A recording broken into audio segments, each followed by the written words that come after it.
नमस्ते बच्चों, आप सबको 5वीं कक्षा की हिंदी ऑनलाइन क्लास में स्वागत है। आज का विषय है जो जहाँ है वही ठीक है। कौन सा पाठ है बच्चों? आज जो जहाँ है वही ठीक है। इस पाठ भाग में हम क्या सीखते हैं बच्चों? बच्चों का नटखटपन कैसा होता है, बच्चों का नटखटपन कैसा होता है, इसके बारे में हम जानेंगे बच्चों इस पाठ में। बच्चों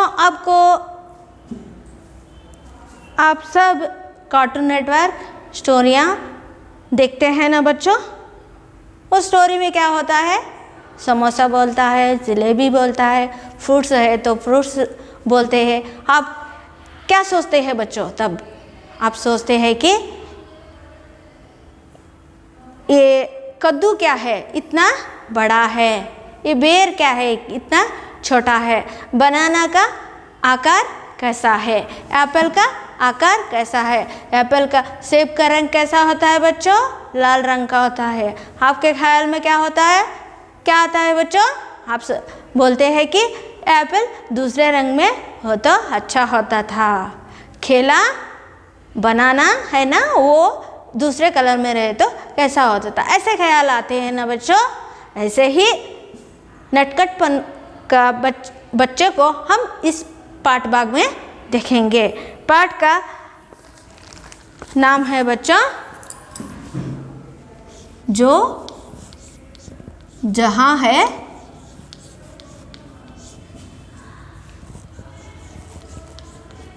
वही ठीक है। पाठ का नाम क्या है बच्चों? जो जहाँ है वही ठीक है।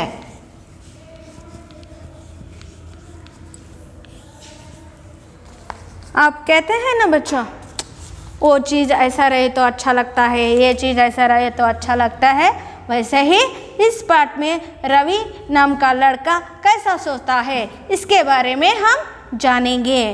रवि थोड़ा नटखट था। रवि कैसा लड़का था? नटखट लड़का था। घूमते फिरते एक दिन वह खेत के पास आकर खड़ा हो गया। घूमते फिरते रवि ने क्या किया बच्चों? एक खेत के पास खड़ा हो गया। नटखट इसका अर्थ है, नटखट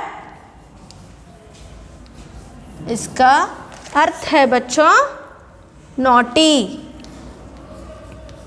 शरारती। क्या बोलते हैं ना बच्चों? शरारती।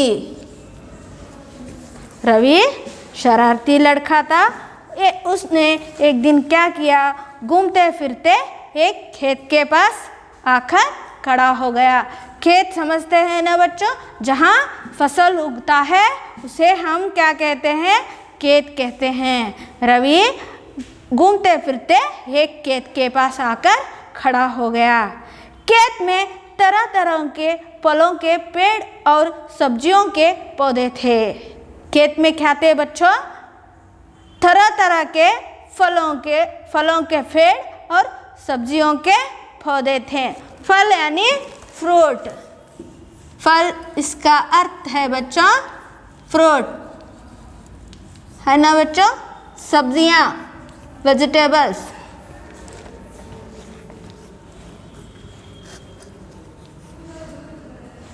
सब्जियों इसका अर्थ है वेजिटेबल्स। अच्छा बच्चों, खेत में क्या देखा रवि ने? तरह तरह के फलों के पेड़ और सब्जियों के पौधे देखा। अचानक उसकी नज़र बेल के पेड़ और कद्दू की बेल पर पड़ी। अचानक इसका अर्थ है बच्चों सडनली, एकदम। अचानक यानी उसके सडनली उसका नज़र किस पर पड़ा? कद्दू पर पड़ा। कद्दू और बेल के फल पर पड़ी। उसके मन में अजीब से विचार आए। अजीब यानी असाधारण। अजीब इसका अर्थ है बच्चों स्ट्रेंज।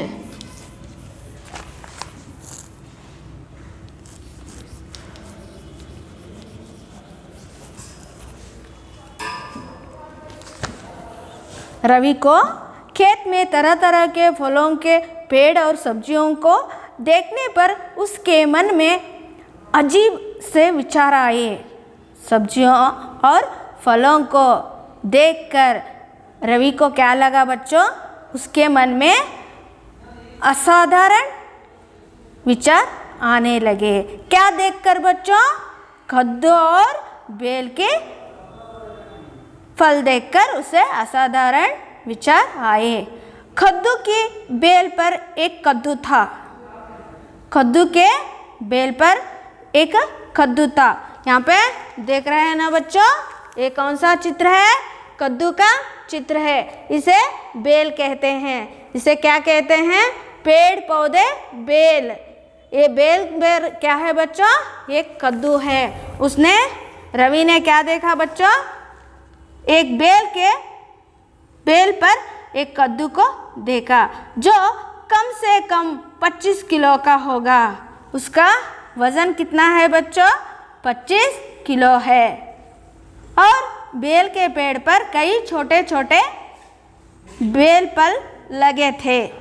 उसने सोचा, अगर मैंने इस संसार को बनाया होता तो इस बारी कद्दू को ऊपर लटका देता और बेल का फल को नीचे इस कद्दू के लतार पर गूंथता था। रवि क्या कहता है बच्चों? रवि कहता है कि ये कद्दू का वजन इतना है कि 25 किलो है। ये इतना बड़ा है। मैं होता तो क्या करता? मैं होता तो इस कद्दू को एक पेड़ पर लटका देता था और बेल के फल को क्या करता था बच्चों? वो बेल को फल को बेल पर लगा देता था। इस संसार को बनाया होता तो मैंने इस संसार को बनाया होता तो कद्दू को पेड़ पर लटका देता था और बेल के फल को बेल में लगा देता था। ऐसा सोचने लगा। ऐसा सोचते ही वह बेल के पेड़ के नीचे जाकर खड़ा हो गया। उसने क्या सोचा बच्चों?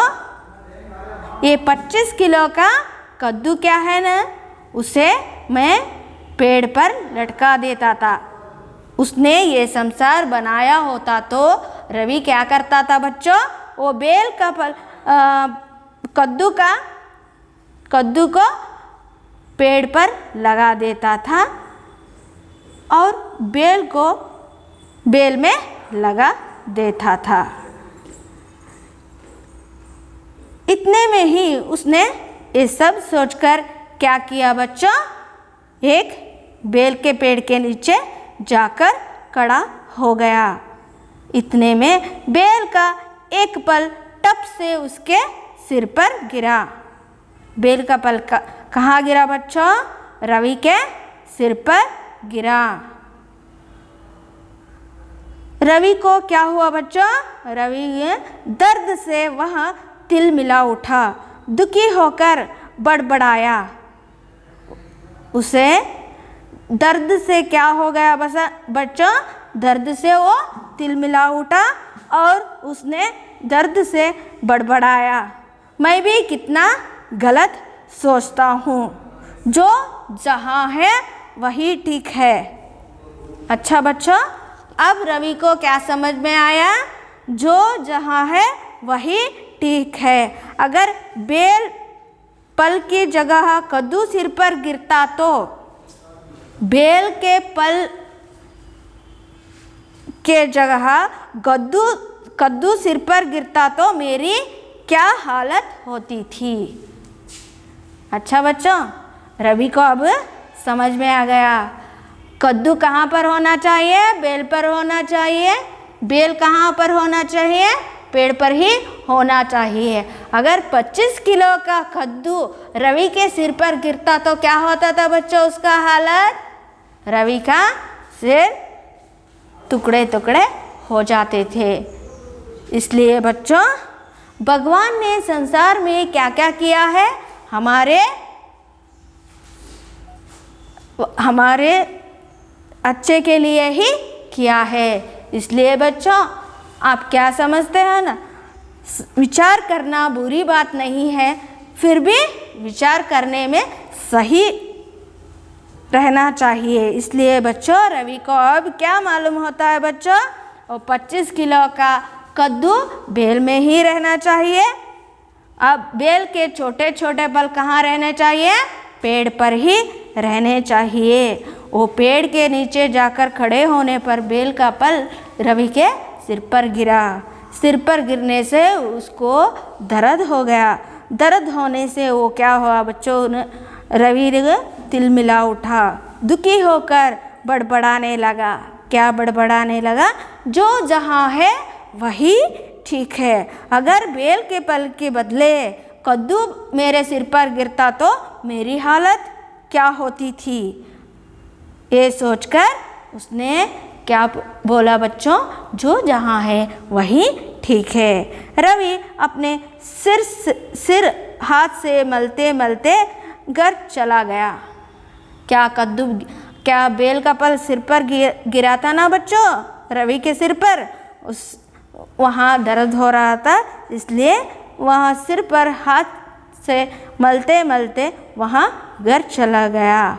उस दिन से उसने उल्टा पुल्टा सोचने का ही बंद कर दिया। अच्छा बच्चों, सोचना बुरी बात नहीं है, फिर भी उल्टा पुल्टा सोचने का नतीजा क्या होता है रवि को मालूम हो गया। इसलिए बच्चों रवि उस दिन से क्या किया, उल्टा पल्टा सोचने का बंद ही कर दिया। अच्छा बच्चों, रवि कैसा लड़का था, रवि नटखट लड़का था।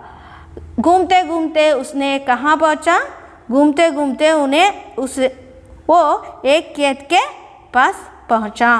वहाँ क्या देखा बच्चों, उसने वहाँ तरह तरह के फलों के पेड़ और सब्जियों के पौधे देखा। उसकी नज़र अचानक एक कद्दू और बेल के पेड़ पर पड़ी और उसके मन में अजीब अजीब से विचार आए। इस विचार से उसने क्या सोचा बच्चों, मैं संसार बनाता तो ऐसा नहीं होता था।